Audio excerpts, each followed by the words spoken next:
I'm standing in a very historical property just outside Warrnambool, and before me are a number of really important pieces tracing important races here at the Warrnambool May Carnival. I'm joined by Marg Lucas, who's involved in a number of these pictures here. You're not in this one, but I can see a family resemblance, Marg. Who's this person here?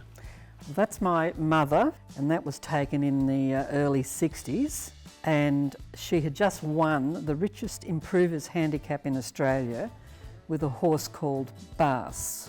While she's got the richest improver's trophy in her hand, there was probably a ticket in her pocket that had something on it as well. There was. They had a big clean-up on that day. The horse won a hurdle race and then started at 100 to 1 in this race and won by 6 lengths. And she had cocked and loaded and actually bought a small farm with the proceeds. So now, they say the apple doesn't fall far from the tree.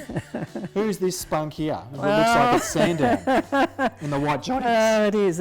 It's little Miss Me. That was a horse called Darnit. Yes, she was a lovely mare, and that's my first horse that I trained with my licence, and she went on to be a very good brood mare. Also won a lot more races. But this is 1972. I'm assuming you would have been one of the first females licensed in Victoria, would that be correct? Yes, absolutely. What was the process then?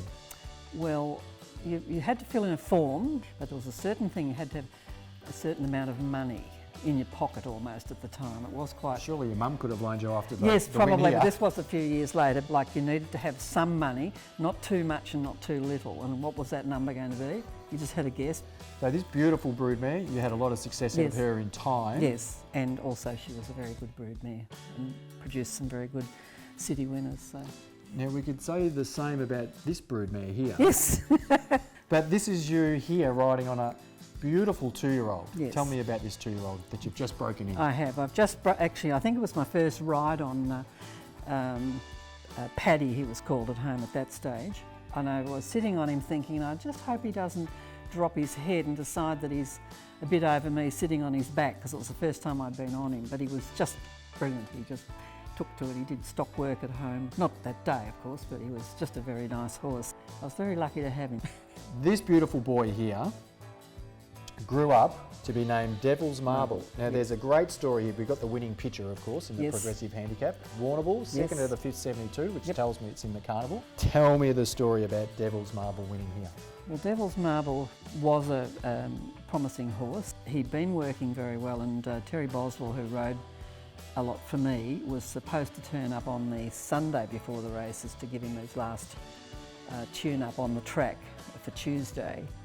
And he didn't arrive at the track to do that, so the only thing to do was me to ride him in his piece of work. And I swear to God, I came back and said to my mother, I think my arms must be just about touching the ground. He was just absolutely spot on, and jumped out of the barriers, and as you can see, he won the races easy as pie, and we had a rather nice collect on that one. Did that buy a farm as well? It bought something else, but it was a decent amount of money. The other thing I would like to highlight here is the big crowd in the background. Yes, absolutely.